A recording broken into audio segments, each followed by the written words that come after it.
অর্থ বিল ও আস্থা ভোট ছাড়া নিজ দলের বিপক্ষে ভোট দিতে পারবেন সংসদ সদস্যরা। এ বিষয়ে একমত হয়েছেন বিএনপি সহ বিভিন্ন রাজনৈতিক দলের নেতারা।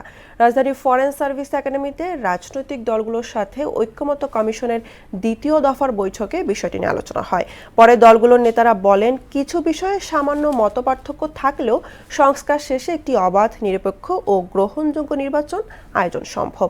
এসইউ সেলেমের প্রতিবেদন।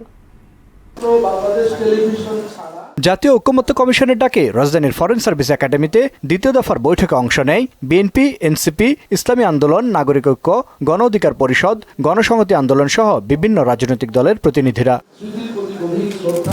স্বাগত বক্তব্যে ঐক্যমত্য কমিশনের সহসভাপতি ডক্টর আলী রিয়াজ রাজনৈতিক দলগুলোর সহযোগিতায় জুলাই মাসের মধ্যে জাতীয় সনদ ঘোষণার বিষয়ে আশাবাদ ব্যক্ত করেন।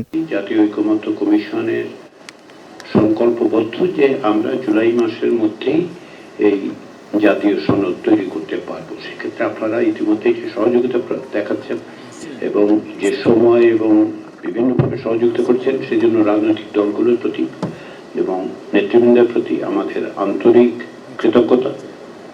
আমরা আশা করছি যে এই প্রক্রিয়া অব্যাহত থাকলে আমাদের পক্ষে অভিষ্ট লক্ষ্য অর্জন করা সম্ভব হবে। বৈঠক শেষে বিএনপির স্থায়ী কমিটির সদস্য সালাউদ্দিন আহমেদ জানান, জাতির বৃহত্তর স্বার্থে সব দল ছাড় দিয়ে সংস্কার বাস্তবায়ন ও বৈঠকে আলোচিত বিভিন্ন বিষয়ে একমত পোষণ করে। আমরা চাই জাতীয় ঐক্যমত সৃষ্টি হোক, আমরা সবাই একটা জায়গায় আসি এবং সংস্কারের মধ্য দিয়ে আমরা আমাদের নতুন গন্তব্যে পৌঁছাই এবং আমাদের সেই শক্তিশালী গণতান্ত্রিক বাংলাদেশ আমরা বিনির্মাণ করি। ৭০ অনুচ্ছেদে সংসদ সদস্যরা স্বাধীনভাবে ভোট প্রদান করতে পারবেন দলের বিপক্ষেও। সংবিধানের ৭০ অনুচ্ছেদ সংশোধনের ক্ষেত্রে দুটি বিষয়ে সবাই একমত হয়েছে বলে জানান বৈঠকে অংশ নেওয়া অন্য দলগুলোর নেতারা। মতপার্থক্য সত্ত্বেও ঐক্যমত্য কমিশন অন্তর্বর্তী সরকারকে সহযোগিতা করার কথাও জানান তারা। সরকারকে আমরা নির্বাচনের একটা পরিবেশ তৈরি করা, রাজনৈতিক দলকে রাজনৈতিক সংস্কৃতির পরিবর্তনে কাজ করার আমরা আহ্বান জানাবো। সংবিধানের ৭০ অনুচ্ছেদের ব্যাপারে বলতে পারেন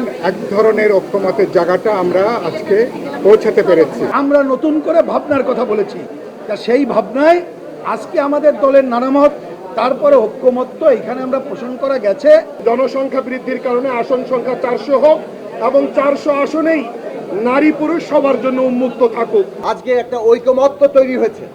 বাংলাদেশের ইতিহাসে আজকে একটা উল্লেখযোগ্য দিন যে ৭০ অনুচ্ছেদ সংস্কারের প্রশ্নে দুটি ব্যতিক্রম বাদে বাকি সকল প্রশ্নে সবাই ভোট দিতে পারবেন। প্রথম দফার প্রতিটি বৈঠকে জামায়াতের প্রতিনিধিরা উপস্থিত থাকলেও মঙ্গলবারের বৈঠকে উপস্থিত ছিলেন না কোনো প্রতিনিধি।